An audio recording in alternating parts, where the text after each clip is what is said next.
Greetings, children, and welcome to my chamber. My name is Rotherick Ghastblood, and I'm your host of Tales from the Dark Chamber. This week, we have a great show for you. Tales to make your skin crawl. Each week, my chambermate and I read a scary tale that we found on the internet, or perhaps left under some corpse. Either way, we think you're going to like it, and we're just dying for you to hear it. So sit right back, light a candle, and let's have a ghoul evening.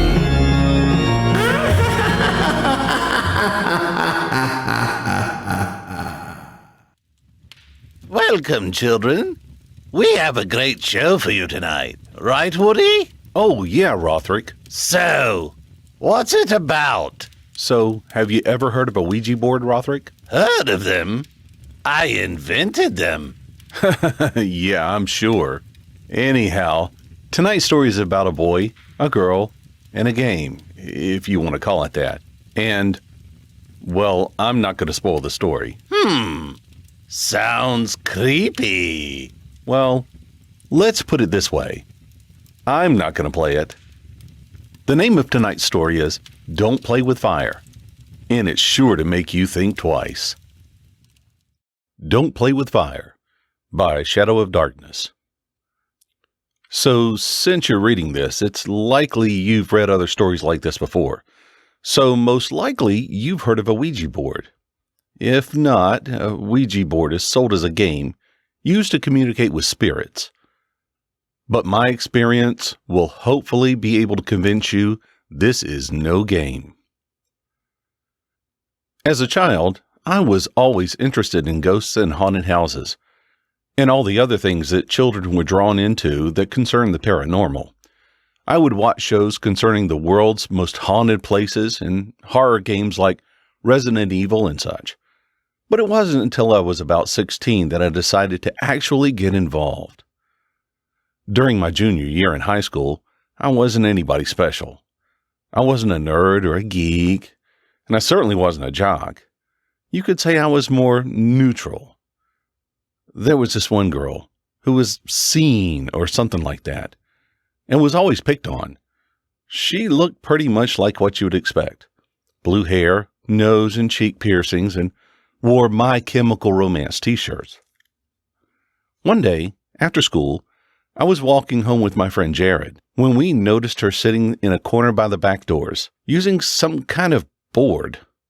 I was intrigued, but I just started to walk. Jared stopped me and said, "Dude, she's a freak. Why do you want to go over there anyway?" Told him that I wanted to see what the board was. "Okay, man, just don't let her bite you with her fangs." We both laughed. I walked over there and said, "Hi, I'm Joey." She looked at me with a confused look. "What are you doing here?" she said with a stubborn but calm way. "Well, I was wondering what that board is you're using." Then she smiled in what seemed like relief. "Oh, this. It's a Ouija board. You use it to communicate with spirits. I can show you how if you want." I could see Jared in the background laughing at me. "Okay, sure," I said politely. "Hey, retard, we gotta go," Jared yelled from afar. "I can show you how to use it tomorrow if you want." "Okay, bye." Wait, what's your name?" "Jenny," she told me. I ran back to Jared. "Well?" he asked. "Oh, the board. It's called a Ouija board. Apparently you use it to communicate with spirits." Jared looked at me and started laughing. "Are you serious? Do you know how stupid that sounds?" Yeah, let's go home, man." That night, I asked my mom if she knew anything about Ouija boards. She said what pretty much any mother would say: "Don't get involved in that stuff, sweetheart. You're playing with fire." Then I did my homework for algebra and fell asleep on my couch watching an episode of Family Guy. The next day back at school, All I could think about was Jenny and her Ouija board. I was so curious, but nervous at the same time, about what it was. I didn't have any classes with her, so I couldn't ask her any questions. Plus, I didn't want to come off as annoying. At the end of the day, I went back to that spot and waited about 10 minutes for her. "Are you ready?" she asked. "As ready as I'll ever be, I guess." Out of her black backpack, she pulled out a wooden board that had a sun and a moon on the top left and right corners, labeled yes and no, along with the alphabet and numbered 0 through 9, then the word goodbye at the bottom. Along with the board, she pulled out something that looked like an upside-down heart with a hole in the center. We sat down as she told me what all of these things were and represented. She told me to put my hand on the planchet, the heart-shaped pointer. We both had our hands on it, and she asked, "Is there anybody there?" The planchet then moved up to the sun, marked yes. "Did you move that?" I asked. "Nope. Now you ask a question." "Okay, then, what's your name?" The word Alfred was spelled out. Then she asked, "What year did you die?" The year 1901 was put together. Jenny then got a phone call.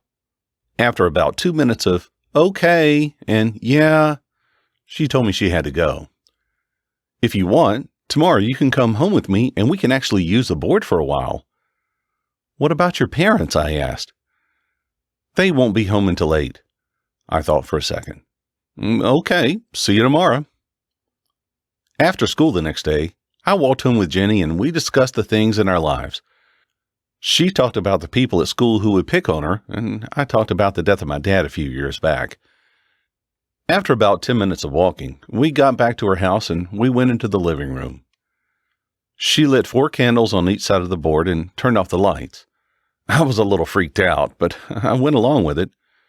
We sat down on the couch and she placed the board and candles on a coffee table between the couch and the television.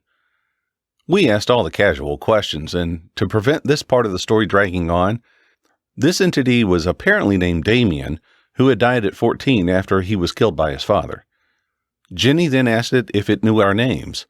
It spelled out Jenny and Joseph.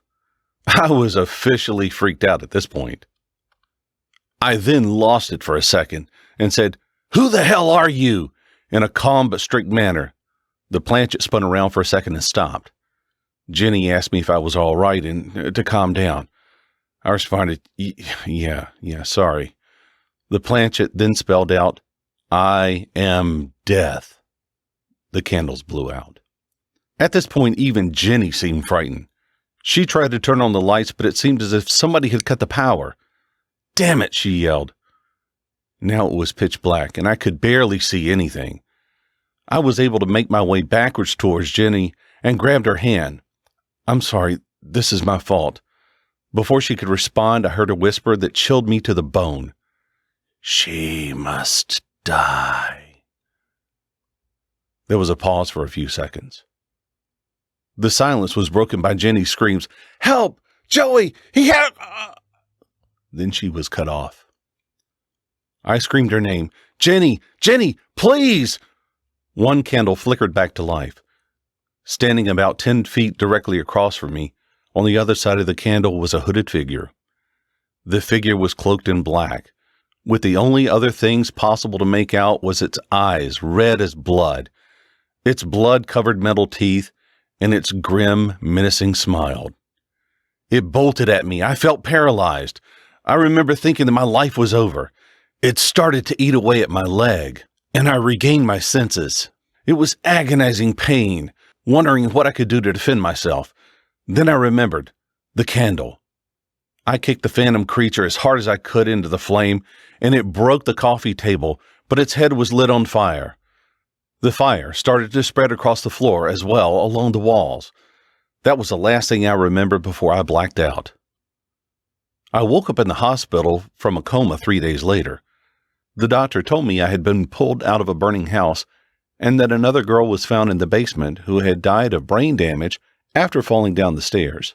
The fire alarm was set off just in the right amount of time, and I was pulled out by firefighters 3 minutes later. I was so far from all right, though. I had suffered third-degree burns on my face, chest, and right arm. Half of my face was practically gone, revealing a cheekbone and my jaw.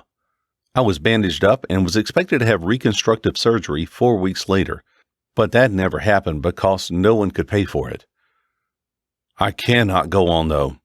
The problem is, the phantom or creature or whatever it was is not dead. It watches me.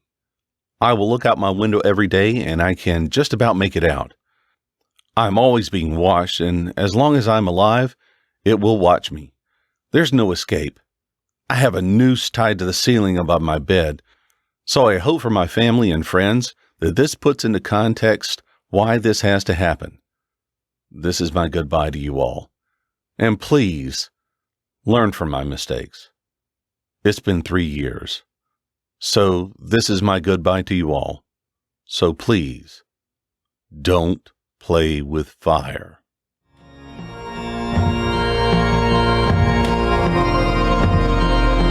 Well, folks, that's our story tonight. Rotherick and I hope you enjoyed it. We sure had a great time bringing it to you, and we really appreciate you listening. Tune in next week when we bring you another chilling tale from the Dark Chamber. And just a note, if you're an aspiring author and you want your story read here on Tales from the Dark Chamber, send us a note at talesfromthedarkchamber@gmail.com. If it creeps old Rotherick out enough, we'll air it. And subscribe to our podcast for notification of our next new episode, or subscribe to our YouTube channel at Tales from the Dark Chamber and follow us on Instagram or Twitter. If you want your story read for your own use, or you just want to have it, check out my website at woodygvoiceover.net. You can order there, or you can find me on Upwork as WoodyG. And again, thank you for listening tonight.